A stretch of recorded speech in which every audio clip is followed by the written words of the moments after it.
आदरणीय वर्मा साहब, रमेश साहब, मेरे साथी,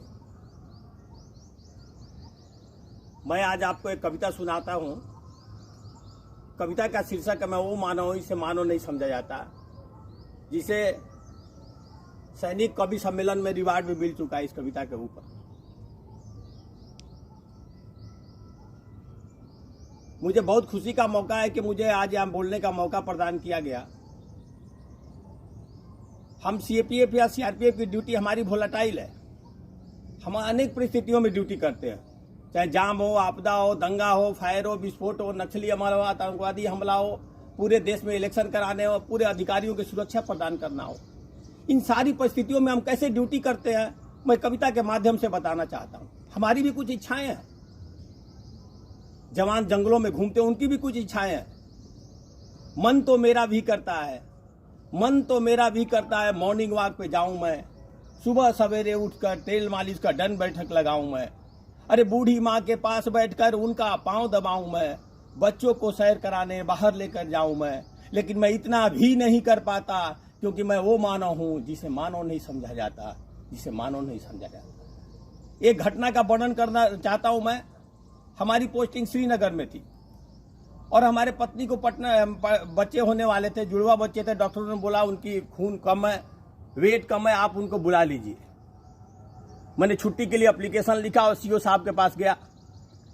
मैं बोला सर मुझे छुट्टी जाना है। मैं बोलने वाला था, उन्होंने तब तक बहुत सारे काम बता दिए और बोले देखो कारगिल युद्ध की संभावनाएं बन गई है, मैं आपको छुट्टी नहीं छोड़ सकता, ये शाम का सारे के सारे काम करा लीजिए। मैंने छुट्टी नहीं मांगा, छुट्टी के एप्लीकेशन को फाड़ कर कचरे के डब्बे में डाल दिया, क्योंकि हमने अपने देश को अपने परिवार से हमेशा ऊपर समझा है। और कविता के माध्यम से मैं बताना चाहता हूं उस समय परिस्थिति क्या हुआ। हमने बच्चों के होने की किलकारियां नहीं सुनी। हमने बच्चों के होने की किलकारियां नहीं सुनी। हमने बच्चों को गोद में नहीं खिलाया। हमने पत्नी की रोती आंखियां देखी है। हमने बूढ़े माँ बाप की राह तकती सुनी आंखियां देखी है। हमने बर्थडे के पिघली हुई मोमबत्तियां देखी है। हमने पिचके हुए रंगीन गुब्बारे देखे हैं, लेकिन बच्चों के हाथों से कभी केक नहीं खा पाता, क्योंकि मैं वो मानव हूं जिसे मानव नहीं समझा जाता। दिवाली होता है तो क्या होता है, सब लोग घरों को सजाते हैं, नए नए कपड़े पहनते हैं, एक दूसरे से गले मिलते हैं, पूजा करते हैं, पटाखे छोड़ते हैं। और हम क्या करते हैं, हम अपने घर में ताला बंद करते हैं और ड्यूटी के लिए निकल जाते हैं। निज घर के दीप बुझाकर औरों के दिए जलाए हैं। कहीं भोग लगवाए, पूरे मंदिरों में हमारी ड्यूटी लग जाती है। कहीं भोग लगवाए, कहीं गोवर्धन पुजवाए, बड़े बुजुर्ग को अमरनाथ, केदारनाथ, वैष्णो देवी, कुंभ के दर्शन कराए, लेकिन किसी बहन का तिलक माथे पर नहीं लगा पाता, क्योंकि मैं वो मानव हूं जिसे मानव नहीं समझा जाता। हमने ईद, दिवाली, दशहरा खूब मनवाए। हमने रंग बरसवाए, जुलूस निकले, ताजिया के जो हनुमान जयंती के जो विजय जुलूस, हमने ईस्टर, क्रिसमस, वैलेंटाइन मनवाए, लेकिन कभी संडे या होलीडे नहीं मना पाता, क्योंकि मैं वो मानव हूं जिसे मानव नहीं समझा जाता। देखिए, जब कहीं दंगा होता है, विस्फोट होता है तो क्या होता है, लोग भागते हैं, लेकिन हमारी ड्यूटी उधर लग जाती है। तो जाम, आपदा, दंगा, फायर या विस्फोट, लोग भागे दूर दूर। अरे हमें उधर ही जाना है, अपनी जानों पे खेलकर आप सभी को बचाना है। रोज रातों को जाग जाग कर आप सभी को सुलाना है। रातों को मैं 2 घंटे भी नहीं सो पाता, क्योंकि मैं वो मानव हूं जिसे मानव नहीं समझा जाता।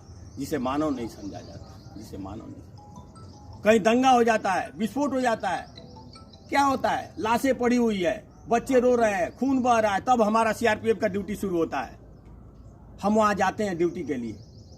तो जिनको अपनों ने ठुकराया, सैकड़ों को हमने गले लगाया। अरे जिनको छोड़कर अपने भागे, उनको भी दफनाया। कई कटे फटे गले जले को अस्पताल पहुंचाया। अरे कई चेहरे को देखकर मैं खाना भी नहीं खा पाता, क्योंकि मैं वो मानव हूं जिसे मानव नहीं समझाता। एक सीआरपीएफ का जवान, एक पुलिस का जवान किन परिस्थितियों में ड्यूटी करता है, मैं कविता के माध्यम से आपको बताना चाहता। पसंद आए तो तालियां जरूर बजाइएगा।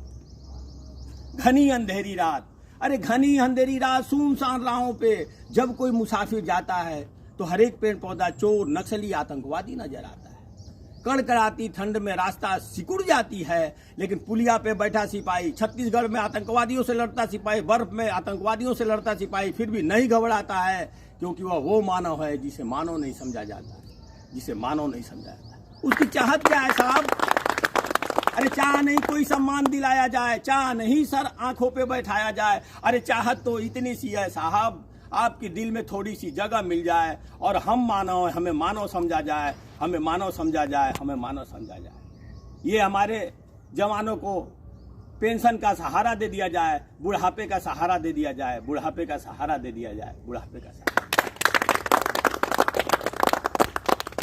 और हमारा जवान सुबह उठ करता है, सब सुबह उठकर डेली हमेशा भगवान से यही प्रार्थना करता है, हे प्रभु मुझे तन नहीं चाहिए, अरे मुझे तन नहीं चाहिए, मुझे धन नहीं चाहिए, मुझे तन नहीं चाहिए, मुझे धन नहीं चाहिए, अमन से भरा ये मेरा भारत वतन चाहिए, जब तक जिंदा हूँ इस मातृभूमि के लिए, जब मरूं तो तिरंगा कफन चाहिए, कफन चाहिए, कफन चाहिए।